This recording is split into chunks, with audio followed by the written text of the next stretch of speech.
The narcissist may also employ countering another gaslighting tactic that involves questioning the validity of your memory. If you remember something in a particular way, the narcissist will challenge your recollection, even if their version is completely false. This creates a situation where you are constantly trying to defend your memory and your reality. The narcissist's goal is to make you feel as though you can't trust your own mind and that their version of events is the only truth. Over time, this consistent invalidation leads to a deep sense of self-doubt and confusion, leaving you more dependent on the narcissist for guidance and validation. One of the most damaging aspects of gaslighting is its gradual nature. It doesn't happen all at once. Instead, it's a slow erosion of your sense of self occurring over a long period of time. The narcissist may use small, seemingly insignificant lies or denials at first, but as the behavior continues, the lies become more elaborate and the stakes get higher. Because the process is so gradual, it's difficult to recognize what is happening until it's too late.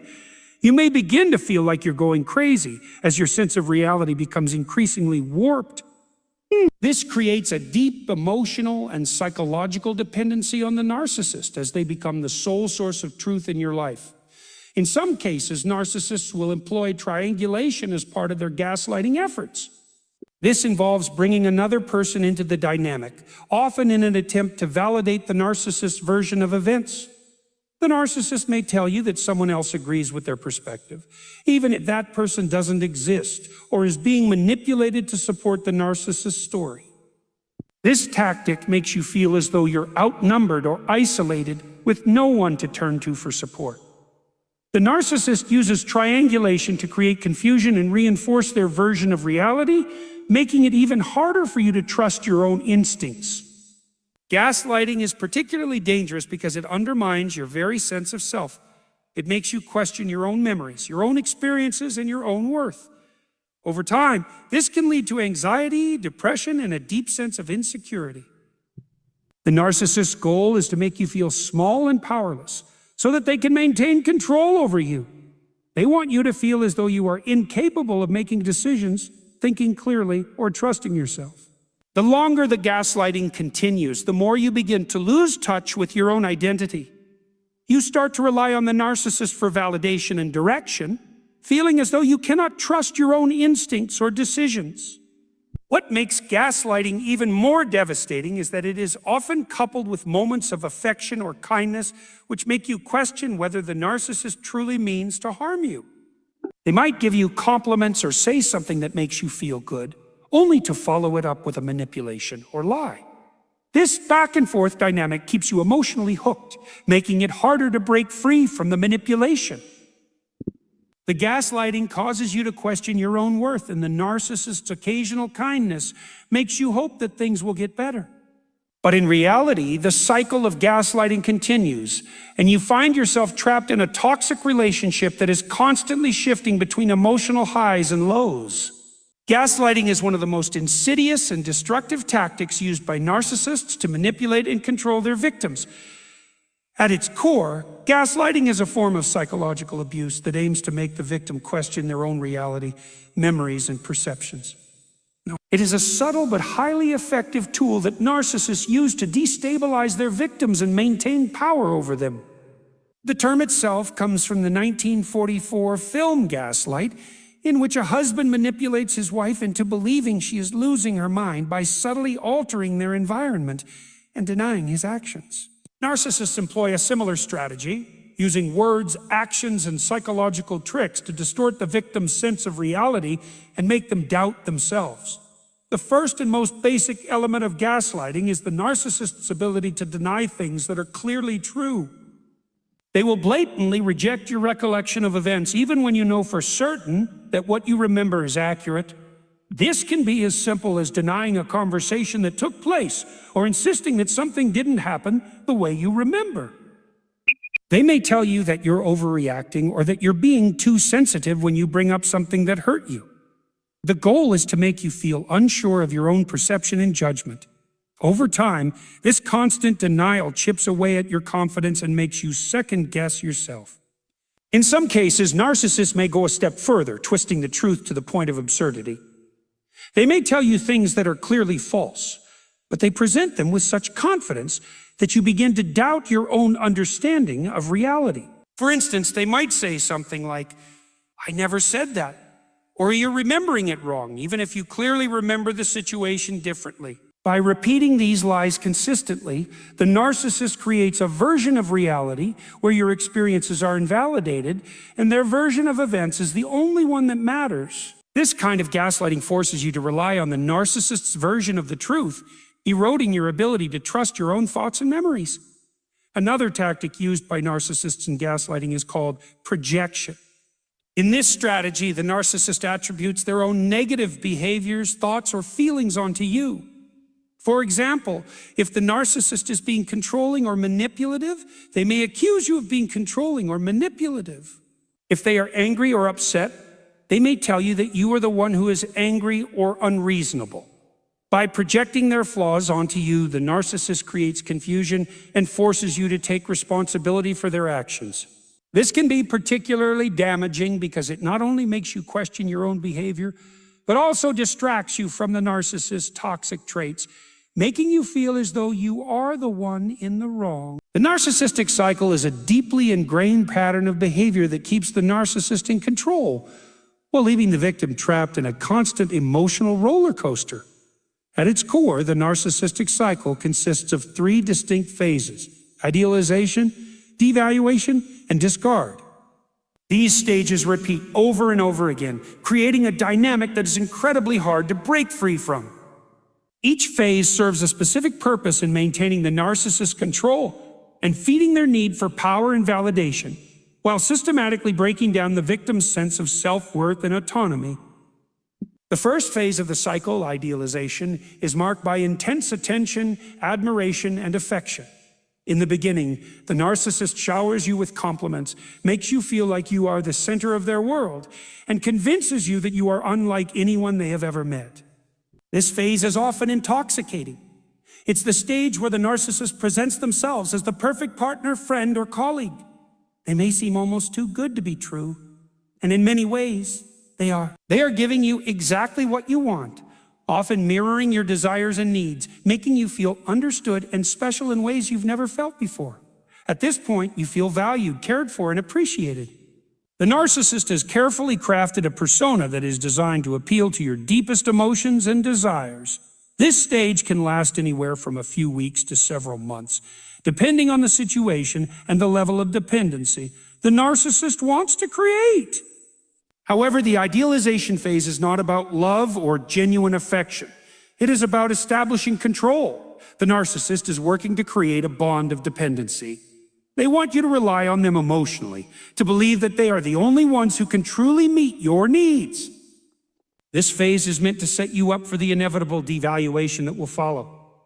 The narcissist uses your emotions to hook you, building trust and intimacy, only to later tear it all down in a shocking and devastating manner. Once the narcissist feels they have gained enough control and emotional investment from you, they move into the second phase, evaluation. This is where the manipulation becomes much more apparent. The person who once adored you, who seemed to worship the ground you walked on, now starts to belittle you, criticize you, and make you feel unworthy. Small flaws that were once overlooked are now amplified. Compliments turn into insults, and admiration turns into contempt. The narcissist may use passive-aggressive behavior, withhold affection, or make you feel like you are constantly failing to meet their expectations. They may also begin to pit you against others, causing you to feel isolated and dependent on them for validation. The shift from idealization to devaluation can feel like an emotional whiplash, leaving you confused and hurt, constantly questioning what went wrong. The narcissist may also begin to accuse you of things you didn't do, twist your words, or create conflicts where none exist.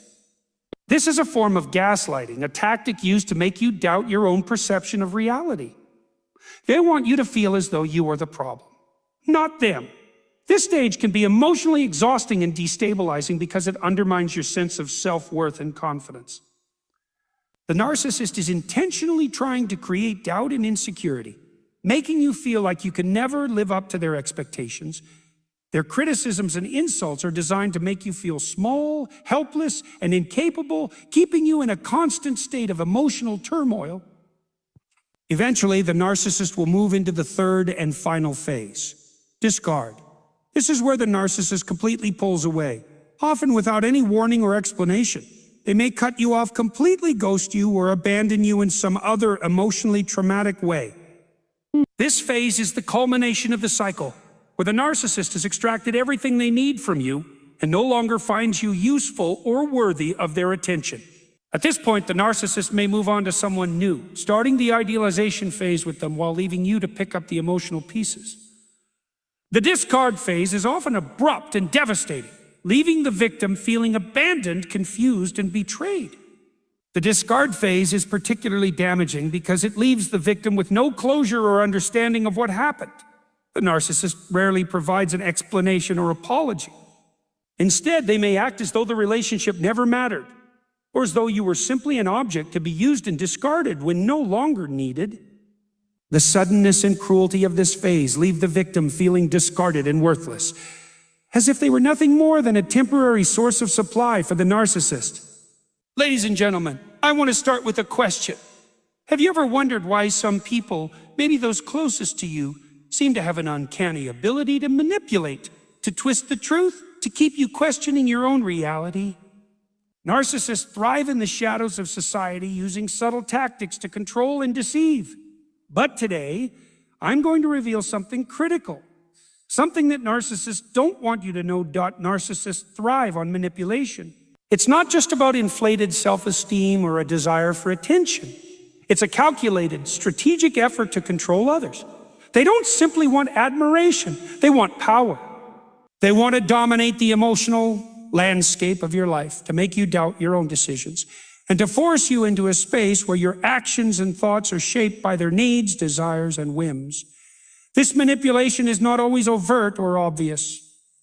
In fact, it can often be so subtle that you don't realize it's happening until it's too late. The power of manipulation lies in its stealth and its gradual erosion of your self-confidence and autonomy. A narcissist is incredibly adept at reading people and identifying their weaknesses. They observe and listen carefully to your vulnerabilities, whether it's an insecurity, a fear, or a desire, and use that information to craft a narrative where they appear as the only one who truly understands you. They know what you want and what you fear, and they'll leverage that knowledge to manipulate you into dependence. It's a slow burn that often begins with charm and affection, drawing you in under the guise of genuine interest. This is the first stage of manipulation, building rapport and creating a sense of attachment. Once the initial trust is established, narcissists begin to subtly undermine your sense of self-worth. They do this through a variety of techniques, such as gaslighting, passive-aggressive comments, or even praise that seems excessive at first, but gradually becomes more insistent and insincere. By constantly reinforcing the idea that you need them, they position themselves as the gatekeeper to your self-esteem. Their words and actions consistently suggest that without them, you are incomplete, incapable, or lost. This gradual manipulation wears down your defenses, and you begin to question whether you are really capable of making decisions on your own without their guidance. The narcissist's manipulation extends beyond their interactions with you. They often manipulate the people around you as well. Narcissists are masters of creating division and confusion, ensuring that you feel isolated from others. They may speak negatively about your friends, family, or colleagues, subtly turning you against them. The goal is to create a sense of dependency on the narcissist. If you feel alone and isolated, you're more likely to rely on them for validation and support. The narcissist thrives in these situations where they can be the sole source of your emotional stability. Another key aspect of narcissistic manipulation is their ability to make you feel guilty or responsible for their emotions. They will often project their own feelings onto you, blaming you for their mood swings, their anger, or their unhappiness. This tactic is designed to make you feel as though you are always at fault, always needing to apologize, and always working to keep them satisfied. The more you give in to this manipulation, the more the narcissist gains control over your thoughts and actions. You begin to walk on eggshells, constantly anticipating their needs and trying to avoid triggering their anger or disappointment. This creates a toxic environment where your worth is determined by their approval.